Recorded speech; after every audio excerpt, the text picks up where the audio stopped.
تم خود ہی بتا دو ابو بکر صدیق سے لے کر عبد الرحمن حذیفی تک، اس وقت سے آج تک، اس وقت سے آج تک کسی ایک امام پہ ہاتھ رکھو. شیعہ صاحبان سے درخواست ہے تلاش کرو، تاریخ میں دیکھو، کہیں کوئی ایک تو لاؤ ظالم ہو، کسی کے تو کندھے پہ ہاتھ رکھو، کہو یہ ہمارا ہے اور یہ مسجد نبوی میں مصلی رسول پہ امام ہے. کسی ایک پہ تو ہاتھ رکھو کہ جی کوئی نہیں ملتا، سارے تمہارے ہیں. سارے کس کے؟ کس کے؟ کہتے ہیں ابو بکر سے لے کر آج کے امام تک سارے امام سنی. تو میں نے کہا پھر 1400 برس میں نہ آیا تو اب آئندہ بھی نہیں آتا تمہارا کوئی. 1400 برس میں نہ آیا، کتنے انقلاب آئے، ایک نہیں آ سکا تو اب نہیں آنے کا. ٹھیک ہے. اچھا امام نہ بنا کوئی مؤذن، امام نہیں بنا کوئی مؤذن، نہیں جی وہ بھی سارے تمہارے ہیں.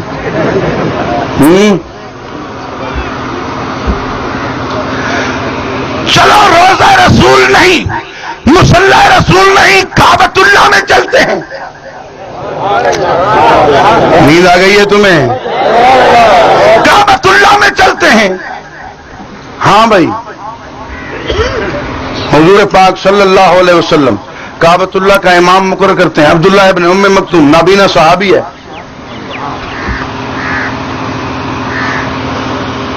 وہاں سے لے کر آج تک کعبے کے ایک امام پہ ہاتھ رکھو.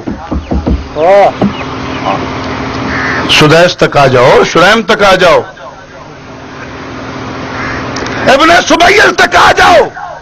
اس وقت سے آج تک کسی ایک امام پہ ہاتھ رکھو کہ مصلی کعبۃ اللہ کا امام ہمارا شیعہ اثنا عشری صاحب. میں کوئی تمہاری توہین نہیں کرتا. آج میں دعوت فکر دیتا ہوں، شاید کسی کے سینے میں دل ہو سل نہ ہو، شاید کسی میں قبولیت ایمان کی صلاحیت موجود ہو. اپنے جذبات پہ کنٹرول کرتے ہوئے میں نے آج بالکل نئے انداز میں کھل کر تمہیں دعوت فکر دی ہے. سوچو، کس عزت سے تمہیں کہہ رہا ہوں شیعہ صاحبان، خدا را سوچو. حضور علیہ السلام نے جب سے کعبۃ اللہ کی چابی لی اس وقت سے لے کر آج تک جتنے امام آئے کسی ایک کے کاندھے پہ ہاتھ رکھو اور کہو کہ یہ امام شیعہ ہے، ہمارا ہے. کوئی ہے؟ کوئی ہے؟ ایک بھی نہیں، ایک بھی نہیں. اچھا سارے کون؟ بولو سارے کون؟ بولتے نہیں. مہمان ہو کیا؟ سارے کون؟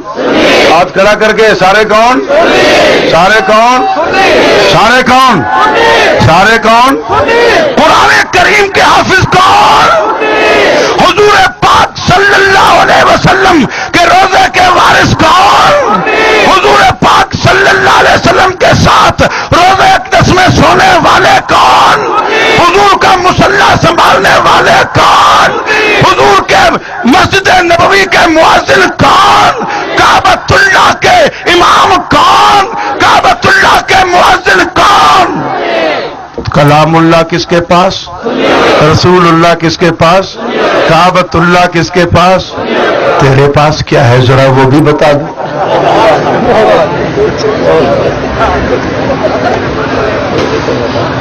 تم بھی بتا دے. جو چیز سنیوں کے پاس نہ ہو تیرے پاس ہو وہ بتا دے. کوئی چیز بتا. میں معاملے کو لطائف میں، مذاق میں، ہنسی میں نہیں لانا چاہتا. سوچو، کسی بڑے پڑھے لکھے ہونے کی ضرورت نہیں ہے، حق پہچانا جا سکتا ہے.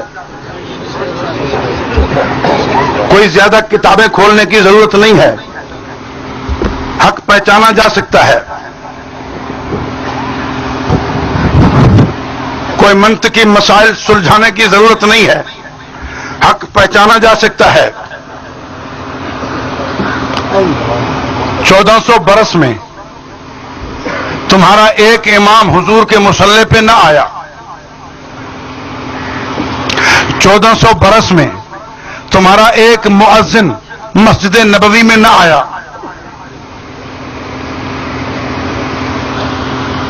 1400 برس میں تمہارا ایک امام کعبۃ اللہ میں نہ آیا، 1400 برس میں تمہارا ایک مؤذن کعبۃ اللہ میں نہ آیا، 1400 برس میں تمہارا ایک حافظ قرآن نہ ہوا۔ اس سے بڑھ کر آگے چلتا ہوں، 1400 برس میں حضرت عمر سے ملا عمر تک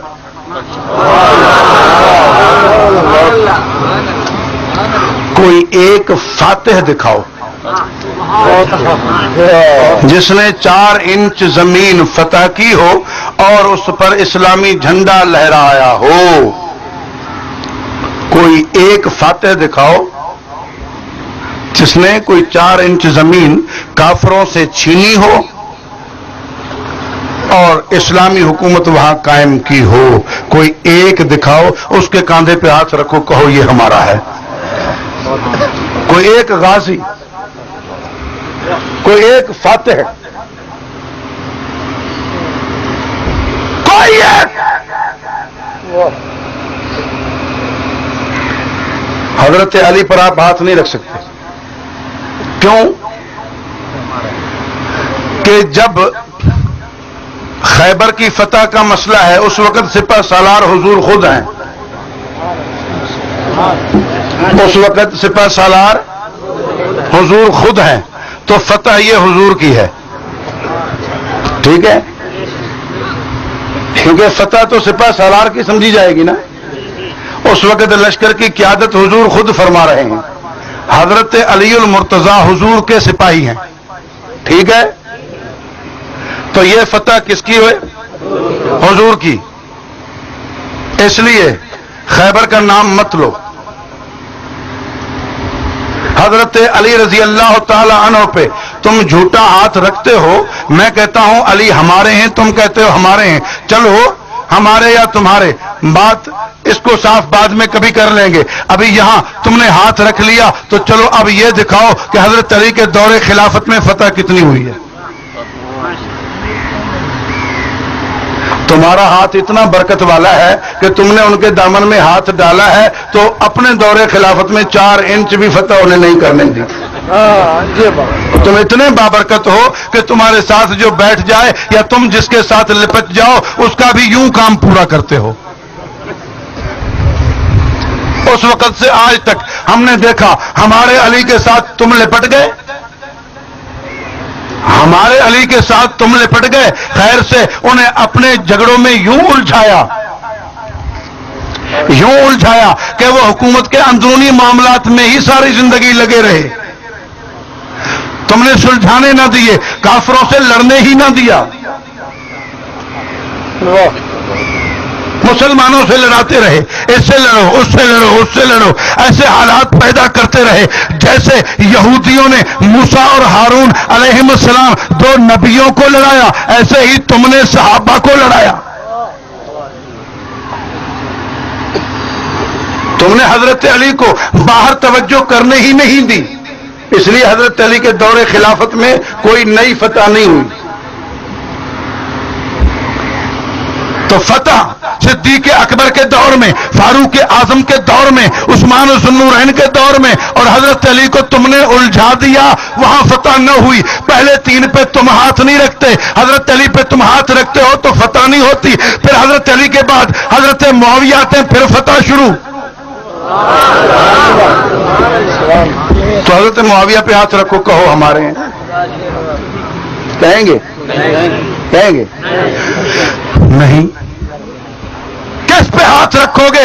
سلطان صلاح الدین ایوبی پہ رکھو گے، سلطان نور الدین زنگی پہ رکھو گے؟ تم کس پہ ہاتھ رکھو گے؟ آخر بتاؤ تو صحیح. تم طارق بن زیاد پہ رکھو گے؟ تم خالد بن ولید پہ رکھو گے؟ تم محمد بن قاسم پہ رکھو گے؟ تم سلطان ٹیپو پہ رکھو گے؟ کس پہ ہاتھ رکھو گے؟ کسی ایک غازی اسلام پر اس وقت سے آج تک تم ہاتھ نہیں رکھ سکتے کہ یہ ہمارا ہے اور اس نے اسلامی حکومت بڑھائی ہے. تو قرآن تمہیں نہ ملا، کعبۃ اللہ تمہیں نہ ملا، رسول کا روزہ تمہیں نہ ملا، رسول کا مصلی تمہیں نہ ملا، رسول کا ممبر تمہیں نہ ملا، کعبۃ اللہ کی امامت تمہیں نہ ملی، کعبۃ اللہ کی اذان تمہیں نہ ملی، اور اسلامی جھنڈا، سربراہی، فتح تمہیں نہ ملی. آخر تمہارے پاس ہے کیا وہ بھی تو بتاؤ. اگر کچھ نہیں ہے تو پھر پیٹو پوٹو. کچھ ہے تو بتاؤ. میرے پاس اس وقت بھی تھا، آج بھی ہے. اس وقت بھی تھا، ابو بکر و عمر رسول کی مجلس میں ساتھ تھے اور آج بھی حضور کے ساتھ ہیں. ٹھیک ہے. مصلی اس وقت بھی تھا، آج بھی ہے. کعبۃ اللہ اس وقت بھی تھا، آج بھی ہے. جہاد اسلامی اس وقت بھی تھا، آج بھی ہے. اور یہ کلام اللہ ہمارے سینوں میں اس وقت بھی تھا، آج بھی ہے. آئے جس کا جی چاہے. کیا لاؤ گے میدان میں جو آؤ گے؟ کیا لاؤ گے؟ تم نے تو خیر سے کلمہ ہی اپنا بنایا ہے، وہاں سے نہیں پہنچا. ہم نے سب کچھ وہیں سے لیا ہے. اور کیوں نہ لیتے کہ اللہ کے نبی نے یہ قرآن بٹھایا صحابہ کے سینے میں. کہاں بٹھایا؟ کہاں بھائی؟ صحابہ کے سینے میں. اور سنت صحابہ کے جسم پہ، صحابہ کے عمل میں. تو قرآن بھی صحابہ کے پاس اور سنت بھی صحابہ کے پاس. تو ملے تو سپاہی صحابہ کو، ملے تو غلامان صحابہ کو ملے. میں تنظیم کی بات نہیں کر رہا. صحابہ کے جتنے خادم ہیں، جتنے صحابہ کے سپاہی ہیں، جتنے صحابہ کے غلام ہیں، سب کی بات کر رہا ہوں. جب قرآن ہے صحابہ کے پاس، سنت ہے صحابہ کے پاس، تو ملے کس کو؟ صحابہ کے تابع داروں کو، سپاہیوں کو، خادموں کو، غلاموں کو، نوکروں کو، مریدوں کو، واسطے داروں کو. اس لیے قرآن بھی ہمارے پاس، سنت بھی ہمارے پاس. اہل قرآن بھی ہم، اہل سنت بھی ہم. یہ میں اللہ کا احسان بیان کر رہا ہوں. اس میں کوئی تکبر کی بات نہیں ہے، کوئی بڑائی کی بات نہیں ہے. ہاں اللہ پاک نے یہ ضرور ہمیں عزت بخشی ہے، اللہ کا لاکھ لاکھ شکر ہے. اور اللہ تعالی ہمیں اس عزت کی قدر کرنے کی توفیق بخشے. پھر ہم نے قدر کے لیے یوں ٹھان لیا ہے کہ مر جائیں گے، مٹ جائیں گے، لیکن انشاءاللہ اس نعمت کے ساتھ وفا کریں گے.